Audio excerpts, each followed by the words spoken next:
What is up, YouTube? It is your boy Stork here, and welcome back to another YouTube video on the channel. So the boy is fashionably late, that's kind of how I usually am to these things. But a couple months ago, a Dragon Ball chapter dropped, and we officially got the fight that we've all been trying to see, Gohan Beast versus Ultra Instinct Goku, and it kind of split the community even more than it was beforehand. When I say split the community, it's really the Gohan fans who just can't get over the fact that their fave just didn't beat Goku. It's just not how it went down. And to me, the fight did not have a determined winner, but that was never the point of the fight in the first place. I don't get that misconstrued. I'm not saying that they were holding back or anything like that. Well, maybe I am. But what I'm saying is right now is the fact that this was 100% an actual fight, but there was no winner. I'm just going to make that very clear. There was no determined winner. So in this video, I'm going to break down exactly why this fight didn't have a determined winner, but also at the same time explain why Goku is superior to Gohan in both the anime and manga timeline. So let's get to it. Now technically the chapter starts on 102, but it's kind of the basic generic Dragon Ball thing, like they clash and they do the little snap vanishes and things like that. So that's kind of common, but the actual scaling and comparison doesn't come into play until chapter 103. The chapter starts with Goku and Gohan both trading blows evenly, just basically on an even exchange of attacks, until Gohan sends Goku crashing down into trees, bushes, and everything else he can find. Goku then stops his fall and comments on Gohan's latent potential and just basically says that he's not doing bad. And here comes the first inkling of misconception when it comes to the fans and how they perceive this panel. Right, because the panel that people are misinterpreting is this statement of, still, when it comes to training, I don't mess around. And this is when people, I kind of said, well, Goku's not holding back anymore. And to me, I kind of disagree with that, right? Just an increase of power doesn't automatically equal he's going all out, right? But what I wanted to talk about was this misconception of this means Goku is not holding back anymore. And that's not how I see it. Seeing as how like this entire scene or panels are talking about basically Gohan being able to bring something nice to the table through training, right? Goku is saying, yeah, I did the same thing. Like, I'm not a slouch when it comes to training. Like, what I did, you're about to see. Like, you're about to see the results of my training right now.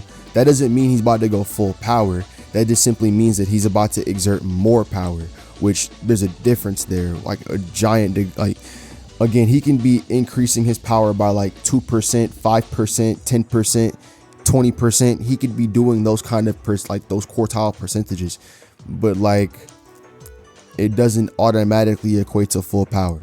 So Goku then goes up into the air and basically gives off that stare that he does in Ultra Instinct, teleports behind Gohan and pretty much just hits that man with a falcon kick, you feel me? Sends him flying, and then he hits him with another wombo combo like we play in Xenoverse, you feel me? Drops him into the water, right?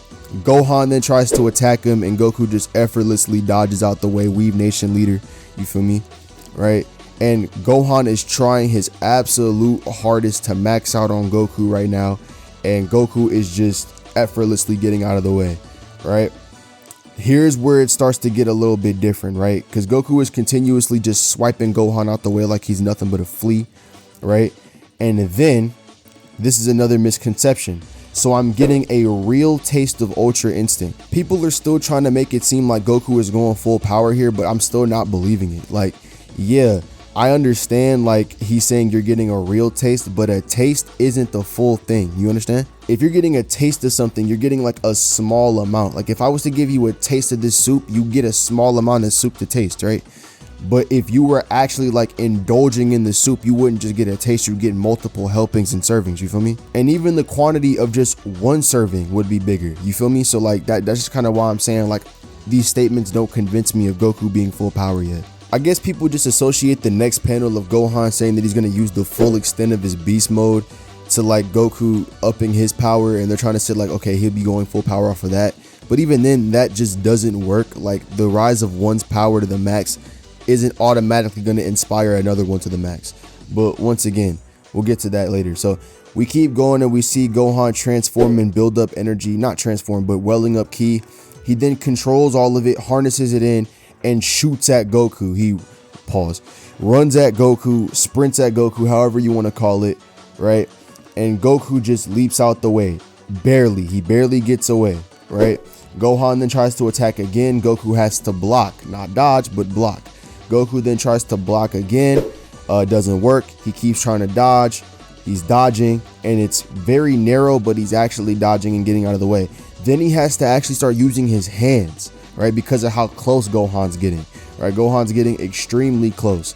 Now, this panel right here is another misconception. Some people think that Gohan actually hit Goku, but if you see the way that Goku's hands are folded, you see that Goku's hands are definitely like blocking the punch, and this is the force and the shockwave of the punch that Goku's receiving, right? Goku then gets kicked in the face, remains in Ultra Instinct, does not get knocked out of it, right?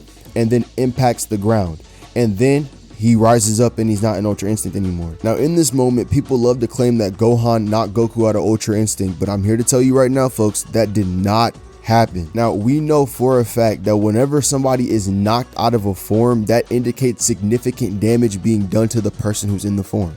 Prime examples of this, Moro putting his hand through Goku's chest and him dropping out of his transformation. Trunks got shot in the chest and he got out of his transformation. Vegeta got his back snapped in half and he got out of his transformation. When you're knocked out of your form, that indicates significant damage that will take you out of the fight.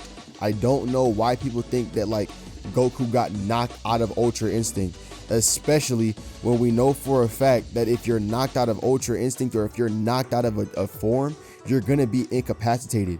And like, that's openly not the case with Goku. Goku has a few scratches on him at most. We also know that if you're knocked out of your form, that indicates a giant loss of ki, right?